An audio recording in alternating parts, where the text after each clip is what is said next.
Shiobi and Thundrel in the shifter colony. "Kill them all," a shifter bellowed as he dropped the remains of his newly formed child into the river. "Kill them all!" His voice was much higher pitched the second time as he tried to form a mouth to scream, but couldn't hold his shape. He fell back into a puddle. Shiobi stayed in her pond with her longtime friend, Thundrel. Thunder to her friends. The shifter community had suffered the worst attack in its history.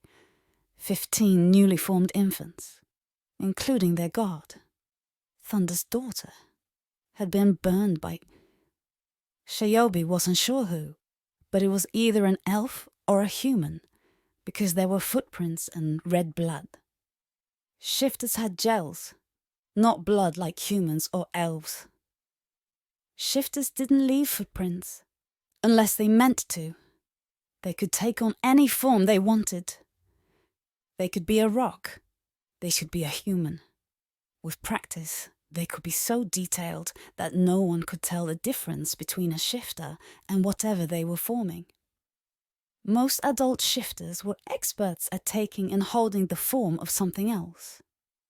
Forming a rock was popular, as was a tree. But forming animals such as marmobears or runehounds was also popular. This was an extraordinary blow, not only emotionally, but in terms of population as well. Reproduction wasn't the same for shifters as it was for the elves and humans. Humans and elves could have as many children as they wanted. Shifters split. A part of themselves would develop and fall off to form a youngling. This happened only one time in a shifter's life. The shifter community was now permanently 15, no 16 residents short. Shiobi remembered the joy at the formation of her own daughter. She also remembered the joy as her daughter formed her grandchild. He was now 5 years old, and thankfully not in this youngling pond. Shiobi couldn't bring herself to speak. She was still in shock over what had happened. Unable to hold her shape, Shiobi puddled next to the Thunder. Thunder tried to push the gooey remains of Thunder's daughter and newly formed grandchild into the river. The two of them had formed a puddle just outside the main pond that had been formed by shifters gathering for the memorial service. Thunder was having a hard time keeping a tendril extended to perform the act. The tendril would splash back into their little puddle. Shiobi wanted to help, but knew it was inappropriate. Only family could do it, and while Thunder and Shiobi had grown up together, they were not family. Thunder shuddered and finally pushed the remains of her family into the river.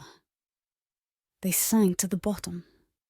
The wail that Thunder made as they sank sent ripples of pain throughout Shiobi's body. As part of the memorial service, a shifter's remains would be rejoined with the river so it could travel back to the sea. There the remains of a deceased shifter would be rejoined with the great lord of the ocean. "We are diminished!" someone yelled from a few feet away. Shiobi couldn't be sure who was talking, but it sounded like King Melkurira. Thunder pulled her tendril back into the great shifter pond that had formed for the memorial service, her form shuddering with grief as Shiobi tried to comfort her as they rolled in to join with them. Shiobi felt a rush of relief mixed with grief as her own daughter reached out and connected with her, a feeling poor Thunder would never have again. Thunder found her voice. "Kill them all. Let them know our pain. Kill them all!" many chanted with Thunder. Shiobi said nothing.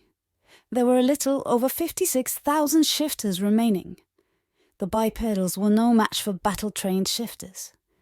If they banded together to reform their army, the elves and humans could be wiped out in less than a year. "We cannot engage in genocide." "Mansraider," the shaman said. Shiobi knew he was right, But now wasn't the time for rational thought. Now was the time for grieving. Perhaps people could think more rationally tomorrow, or next week. It didn't matter what Mansraider tried to do to save his precious humans. Nothing would stop the coming war. The memory of the scorched youngling pond was burned into the minds of the people. Why would the bipedals risk coaxing the shifters out of the colony again? If they needed shifters, why wouldn't they just ask for help? Shiobi held on to her daughter and grandson, letting go of Thunder. Peace had a good run, but it was over now. Soon she'd be taking up her old role in the system and would probably be leaving the colony for a long time.